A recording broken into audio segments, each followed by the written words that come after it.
imagining it here in Australia. Do you think it's the right way to go?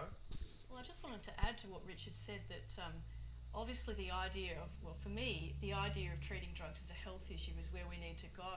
And just in addition to what he said about what Portugal did, they didn't just decriminalise drugs and make personal use not attract criminal penalties. They also put all this money into treatment and into social reintegration.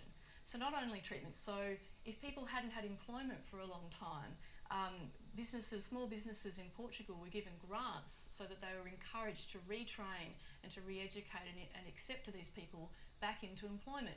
And what this does is it creates an alternative, better life for people that were otherwise having trouble with drugs. Alan Tudge, what do you think? Do you think some of those solutions could work here in Australia?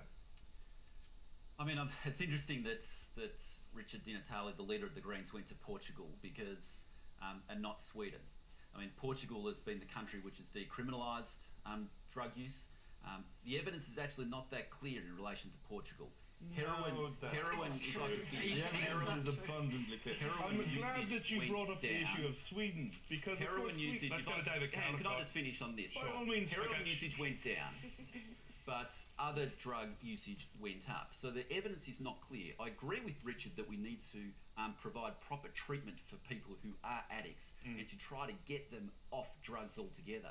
But I would have liked for him to also go to Sweden, because in Sweden they actually have a completely different approach, but where they have dramatically reduced the drug usage. But drug deaths are some of the highest in Europe. They're above the European average, where Portugal is below the European average. But it's interesting in Portugal as well, though, the drug deaths from 2001 when they introduced the law to 2010 still went up over that period of time. That is absolutely true. So, I mean, I just want to clarify in my head that you're holding up Sweden as an exemplar as to what Australia should do. Can we be quite clear for everybody here? Is that correct? No, I said that if you had have heard me correctly, I said that I wish that Richard Di Natale had gone to Sweden as well as to Portugal, so which has taken a different approach. You could also go to the Netherlands, by the way. The Netherlands decriminalised cannabis use, and cannabis use has gone up markedly in the Netherlands. The evidence is not clear that decriminalisation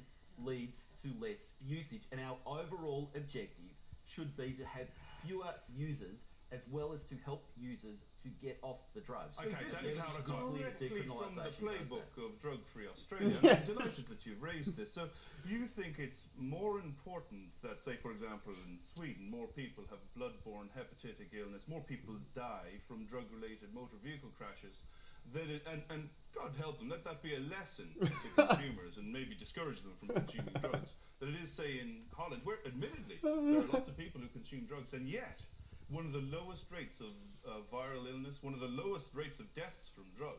This is my problem. I think this is the difference between politics and health. Health is about keeping people alive while they go through, let's face it, what might be a phase for you guys.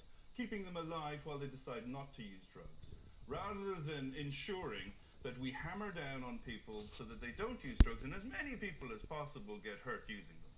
That's your problem, and that's the difference here. I mean, you put it in a